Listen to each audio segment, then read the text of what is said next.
I used to think that rich people were either born into money or they have a secret formula that only they know about. That was until I started my own journey towards financial freedom, and after reading countless books and listening to dozens of podcasts, I've learned that there is no secret hack or formula that they know about. Instead, they build systems and habits that help them make the right choices, and it's those choices that have allowed them to become wealthy. So in this video, I'm going to outline the 6 habits and behaviors that I think you need to master if you want to live a life of freedom and peace of mind. If you're new here, hi, my name is Pav and I'm a chartered accountant who spent 12 years working in finance in London before leaving that career about 12 months ago and taking a 30% pay cut to do a job I enjoy instead. And it's these 6 habits and behaviors that allowed me to take that pay cut and ultimately live a life where I now have more freedom. So let's get into it. The first habit is to know your numbers and know where every pound or dollar is being spent. And there are 2 parts to this.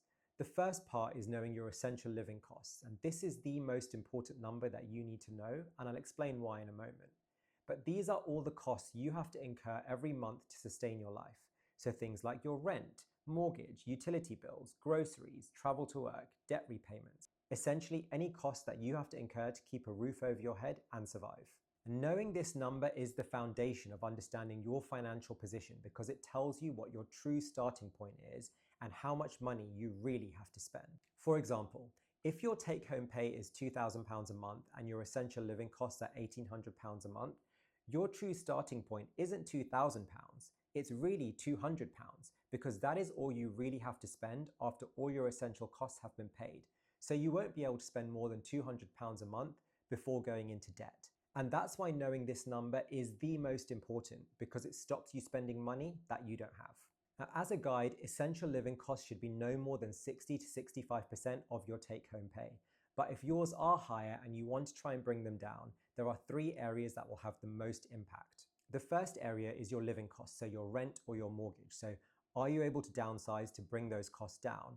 Or if you are looking at getting your own place, have you run the numbers to see is it cheaper to rent or to buy? The second is travel to work. If you live some distance away from your place of work, the cost of commuting can add up, whether that's petrol or using public transport. So are you able to travel into your place of work less and work from home a bit more? When I decided I wanted more freedom for myself, I started going into the office only 1 day per week. And that came with its own challenges as well, but that was a sacrifice that I decided to make. And the third area is food, and a quick win is to eat out less and cook at home more. One change I made was that I stopped buying lunch in London and started taking food from home whenever I was in the office. Another thing is to not just buy things because they're on offer, but only buy what you need and when you need it, and that avoids wastage too. The second part then is to track your spending so that you can see if the way you're spending your money is actually how you want to be spending your money and if that is going to be moving you closer to your goals. Now I do this in a spreadsheet where each month I log my expenses against different categories like groceries, eating out, self-care, charity donations, health and fitness. But if spreadsheets aren't your thing, there are many apps that you can use to help you do this. And if you really don't want to track, then at the very least, I'd recommend regularly sitting down and having a look at your bank statements and credit card statements line by line so you can see how you're spending your money and whether that's aligned with how you want to be spending it. But tracking allows you to stay in control and make adjustments in real time as and when you need to. So just like if you were trying to lose weight, you'd be tracking your calories and you'd be weighing yourself every day to make sure that in fact you are actually losing weight. And if you weren't, you'd go back and make some adjustments to your calories to make sure that you continued losing weight. But you wouldn't be able to make those adjustments if you weren't tracking your calories in the first place. Similarly, if you're trying to invest more or save more, tracking helps you stay on track and make those adjustments in real time so you can reach your goals faster. The second habit is to pay yourself first. Now, I made this mistake very early on in my career when each month I would get paid and I would go and spend all the money on essential items, but also things like buying designer clothes, eating out in nice restaurants, buying lunch, going for drinks at nice hotel bars, and then whatever was left at the end of the month, I would transfer it to savings. But rich people do the complete opposite. They decide how much they're going to save first, transfer that to a savings account, which then does not get touched, and they manage and spend whatever's left. Now, I'd recommend automating this, which is what I do. So every month when your salary comes in, have an automatic transfer set up where a fixed percentage of your income is immediately transferred into a savings account So it's like you never saw that money. And if you can, make this between 5 and 10% of your take-home pay. But if you're not able to do that right now, start with whatever you can and build up slowly. And once I started doing this, it really forced me to start being more intentional with my money because I knew I couldn't just spend everything and get everything I fancied every month. So it forced me to start asking myself questions like, do I really want this new pair of trainers? Or would I rather put that money towards staying in a nicer hotel when I'm on holiday in a couple of months' time? The third habit is investing a certain percentage of your income every single month. And there's two parts to this. The first part is financial investing, which is where you get your money to start working for you and you earn a return on that money, which is higher than inflation. Rich people understand that if you want to build wealth over time, the value of your pounds or dollars needs to be growing faster than inflation every year. And you achieve that by investing. And this could be in an index fund or real estate or an individual stock or a business. And each investment vehicle has its benefits and drawbacks. You have to figure out which one is right for you and your goals. But the key is you have to invest something every month. My recommendation again is to automate this just like saving. So a fixed percentage is invested every month as soon as your salary comes in. So it's like you never saw that money. And try to make this between 5 and 10% of your take-home pay. But if that's not possible, then start with what you can and build up slowly. And the second part to investing is investing in yourself and your self-development. And this is more a time investment than a financial investment to begin with. One trait or characteristic that rich people have is that they are always learning and they are always working to develop their knowledge and skills. And in fact, it was Warren Buffett that once said, "The best investment by far is anything that develops yourself." Now, I've always loved reading, so I like to start my day with 30 minutes of reading in the morning when I have my coffee.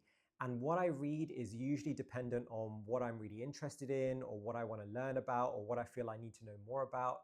So if you do want to start to develop that muscle of learning, then I'd recommend books as a great place to start. So have a think about if there's something you're interested in or you're curious about, or if there's a skill that you want to develop, and see if there's a book out there that you could read on that topic. And of course, there's also YouTube and podcasts if that's how you prefer to learn or consume information. But I'd recommend starting with free content or something that's really low investment like a book. And then if you realize you do have further interest in that area, you can look to make more of a financial investment in learning. I think with most topics, there is enough free information online to learn the basics and figure out if this is something you are really interested in. And if it turns out it is genuinely something you want to pursue, you can then go about paying somebody to help you go about figuring out more or learning how to implement it. For example, when I started investing in property, I spent hours watching YouTube and reading books to help me learn the basics and figure out which investment strategy was right for me. And then when it came to me buying a property and doing my first project, that was the point that I paid for mentorship for them to guide me through the process and to help me implement what I'd learned in real time. The fourth is avoiding lifestyle inflation. So this is the idea that as you start to earn more, you also start to spend more. So for example, you get a promotion or you move to a new company and your take-home pay goes up by £500 a month. In response, you upgrade your car or move into a bigger apartment or start buying nicer clothes, and all of a sudden, the entire pay increase is wiped out, and therefore you are financially no better off than before you had the pay increase. Because any upgrade to your lifestyle is a permanent cost, and it's difficult to reverse, especially once you get used to it. And this is one thing I really learned throughout my career in finance, where I'd look at the partners, directors, or senior executives who were earning hundreds of thousands and in some cases millions per year. And I think, wow, they must be really rich. But as I got to know them, whilst they were earning a lot of money, their expenses were also incredibly high through living in a big house, kids in private school, multiple luxury holidays a year, cars on finance. And some of them actually admitted to me that they felt the pressure to keep up appearances with their peers. And in some cases, they were actually quite stressed about money and their finances. Instead, rich people understand the difference between income and wealth, where your income is the amount that you earn, but your wealth is the amount that you keep. So they will keep their lifestyle the same for a very long time, and any additional income they get, they pretend like it never happened and they will put that towards investments for their future. And this really comes down to your ability to delay gratification and say no to something now for something even better in the future. And that may feel hard at times, but the way I like to view hard choices is that you have the ability to choose your hard. And what I mean by that is that the choice you're having to make in the moment feels hard, but you are also avoiding something even harder in the future. So when I decided that I want to get out of my career in finance so I could have more freedom, and I decided that I want to build a property portfolio to help me do this, saying no to anything that was going to stop me from buying more properties felt hard in the moment. And that was saying no to things that not only had a financial cost, but also things like social events and seeing friends and family so I could stay at home and learn about the different investment strategies, or go and view houses, or check in on projects. And that was hard, and I definitely felt lonely at times. But staying trapped in a career that I wasn't enjoying and I had no freedom was even harder. And when I framed it like that, those choices became much easier. The fifth habit is the ability to question larger purchases. There's a well-known phrase that says, if you can't buy it twice, you can't afford it. And whilst that strictly may not be true, by asking yourself if you can afford to buy something twice, what it forces you to do is question whether you really need it or can you do without it. And the effect this has is to stop impulse buying. Another way to think about this is, what is the opportunity cost of buying this item? In other words, what else am I having to give up or forego to have this thing now? And that could be something that you have to give up now or something in the future. By thinking about it that way, it forces you to weigh things up and decide whether that's something you really want to buy. And if you think it is, then great, go for it. But if you think it isn't, then park it for now, revisit in a month or two perhaps, and then see if you feel differently. And finally, the sixth habit is diversification, and rich people do this by spreading their risk when it comes to both their income and their assets. Now, when it comes to income, that means having multiple ways that you can earn money, so you are not 100% reliant on one source of income in case something happens to that source of income and it's no longer available. So that might mean starting a side hustle to generate some additional income alongside your day job, or investing in stocks that pay out dividend, or investing in property that generates an income. And this doesn't have to be enough additional income to replace your main job if you are working, unless that is specifically your goal. It can just be a smaller amount that you know will come in every month reliably, that you could use to help you hit your investing goals perhaps, or save a little more every month to provide a bit of extra security. And when it comes to assets, this means having a varied portfolio, so you're not purely exposed to just one type of asset or investment or sector. So for example, not having all of your investments just in property or cryptocurrency or stocks and shares and nothing else. And diversifying helps you spread your risk so that when some investments are performing well and others aren't, the upside from the investments that are performing well will offset the downside from the investments that aren't. And then even within one type of investment, trying to be as diversified as possible. So when it comes to investing in the stock market, an easy way to do this is, rather than investing in an individual company, you can invest in an index fund or an ETF, so that the amount you invest into the fund is automatically spread amongst all the companies in the fund, so you're not just exposed to one company or one sector. Or in property, it's about having different types of property, or not just investing in one area geographically. So those are my 6 habits to master if you want to build wealth.